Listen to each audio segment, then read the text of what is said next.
Hello à tous, j'espère que vous allez bien.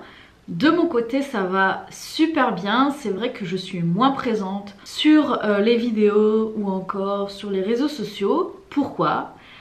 Parce que je vis tout simplement les écrans, YouTube, Instagram, Facebook. C'est très bien pour diffuser des messages, mais pensez à vivre, pensez à vous. Aujourd'hui, on a toutes les informations pour aller mieux, pour se sentir mieux, pour trouver des solutions. C'est pour ça que je suis peut-être un peu plus distante, mais sinon, ça va super bien.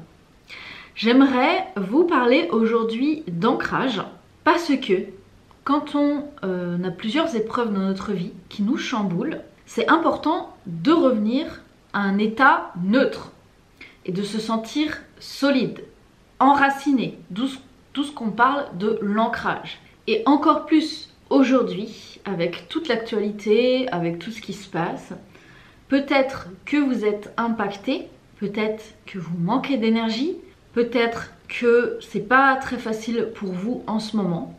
Eh bien, vous allez voir que l'exercice d'ancrage est très intéressant. Sachant que toutes les techniques que je vous montre depuis des années, tous les conseils, eh bien, c'est pas parce qu'on le fait une fois que ça y est, c'est terminé, que je m'en débarrasse. Et c'est vrai que moi j'avais tendance à faire ça, c'est-à-dire j'adore tester les choses. Des fois ça marche, des fois ça marche pas pour moi. Et après j'oubliais en fait. J'oubliais, par exemple là l'exercice d'ancrage, eh bien je l'avais fait une fois, mais je le refaisais pas forcément.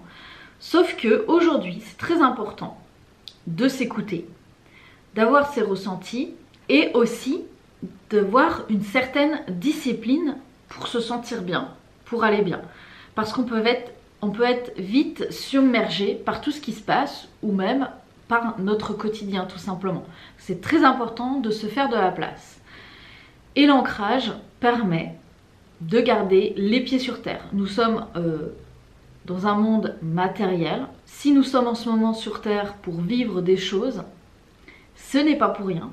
C'est vraiment parce que on est là où on doit être et c'est à nous de nous adapter au changement et de ne pas se laisser déstabiliser. Donc vous allez voir que l'exercice d'ancrage, c'est comme d'être un arbre bien enraciné. Et peu importe les vents, peu importe les tempêtes, on reste debout. Et en fait, les arbres qui tiennent debout, c'est parce qu'ils ont d'excellentes racines connectées à la terre. Et vous allez voir que vous allez gagner en stabilité et c'est excellent justement pour revenir à notre instant présent et ressentir cette force intérieure qui est déjà en vous. Donc maintenant, je vous laisse avec cet exercice. Il n'y a plus qu'à et faites-le autant de fois que vous le souhaitez. Si vous avez besoin de vous sentir solide, enraciné, eh bien vous pouvez le faire tous les jours. C'est excellent, vous allez voir. J'attends vos retours dans les commentaires et à très vite pour de prochains conseils.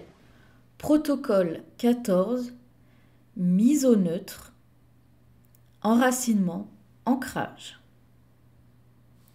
Si vous avez connu plusieurs épreuves, que vous avez été bousculé, une mise au neutre est nécessaire.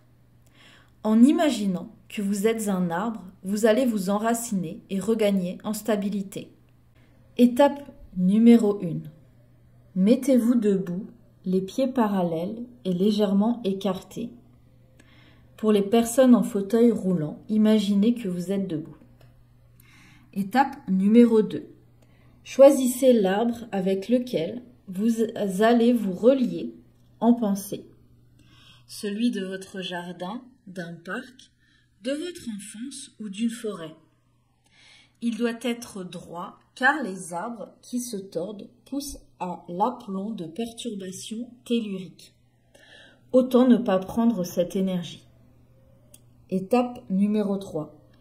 Fermez les yeux en imaginant que vous êtes cet arbre. Votre tête et vos bras sont ces branches. Elles sont reliées au ciel. Le soleil éclaire le haut de votre corps et une brise légère passe. C'est agréable. Votre buste est le tronc de cet arbre. Il est droit et fort. Il se prolonge à travers votre bassin, vos jambes, vos mollets. Au niveau de vos pieds, 2 grandes racines entrent dans la terre puissamment. Ces racines descendent vers le centre de la terre, lentement. Elles puisent la force de l'humus. Chacune des 2 racines crée des dizaines de petites racines et des centaines de radicelles blanches qui vont s'enrichir de l'énergie de la terre. Vos racines rencontrent un peu d'eau, une terre riche. Ces racines continuent à pousser. Elles s'enfoncent dans la terre. Elles descendent et rencontrent des couches de glaise, du sable. Elles glissent autour de cailloux et poursuivent leur descente vers le centre de la terre. Vos 2 grandes racines et toutes les radicelles recueillent l'énergie dont vous avez besoin. Elles prennent de la force, de la stabilité, que cette terre vous offre avec générosité. Vous continuez à vous enfoncer très profondément vers une chaleur bienveillante de couleur orangée. Vos racines touchent le centre énergétique de la terre. Étape numéro 4. Maintenant, remontez le long de vos racines. Celles-ci sont emplies d'énergie, d'oligo-éléments, d'eau, de nourriture, de stabilité, de force, de tout ce dont vous avez besoin.